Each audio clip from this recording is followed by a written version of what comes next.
Crescence. Alors, tout à l'heure, j'ai écouté un enseignement d'un abbé que je suis beaucoup particulièrement et j'aime bien les enseignements de cet abbé-là.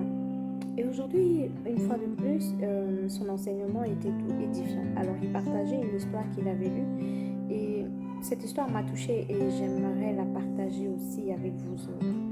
En fait, l'histoire, il s'agit d'un professeur qui un jour demanda à ses élèves de venir avec des tomates.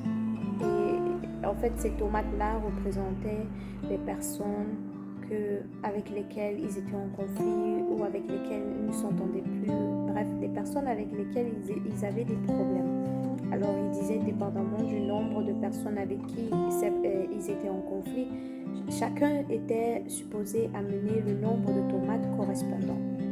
Alors, les élèves, le lendemain, sont venus avec des tomates. D'aucuns avaient une tomate, d'autres deux, bref. Et donc, le professeur leur a demandé de mettre ces tomates dans leur sac à dos à eux et de transporter ce sac à dos chaque matin qu'ils viennent à l'école, chaque soir, de le transporter. Et donc, les jours ont commencé à passer et de là, les tomates ont commencé à pourrir. Et quand les tomates ont commencé à pourrir, les élèves, ils étaient mal à l'aise. Chacun était mal à l'aise, comme quoi, voilà, ils marchent avec des tomates qui pourrissent, qui sentent mauvais.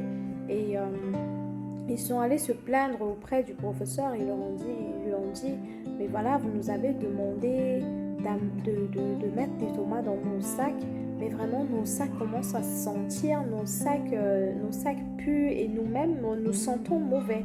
Et de là, le professeur leur a répondu en disant, voilà ce que ça fait quand on transporte dans son cœur la haine pour quelqu'un. Ces tomates qui pourrissent, en fait, ce sont des personnes que vous gardez dans votre cœur, pour qui vous avez de la haine, de l'animosité, parce qu'elles vous ont fait X ou Y, ou pour une autre raison, mais pour laquelle vous avez un ressenti, vous gardez de la colère, de la haine, de l'animosité, sans pouvoir pardonner. Et chaque jour que vous gardez ces personnes dans le cœur, chaque jour que vous murmurez contre ces personnes, ou vous avez des sentiments mauvais envers ces personnes, en fait, elles pourrissent dans votre cœur, mais en pourrissant dans votre cœur, elles vous font pourrir vous. Mais moi aussi, j'ai pensé d'une autre manière.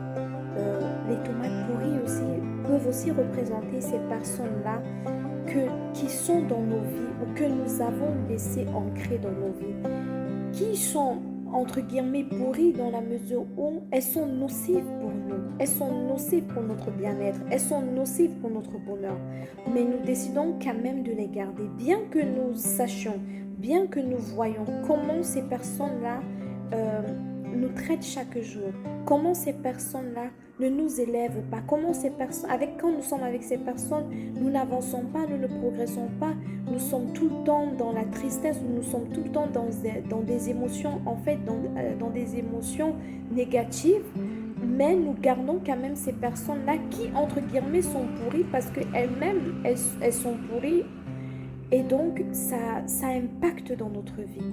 Alors, je voudrais juste te dire, une fois que tu te débarrasses de ces tomates-là, une fois que tu te débarrasses de cette haine, une fois que tu te débarrasses de cette personne qui te nuit, de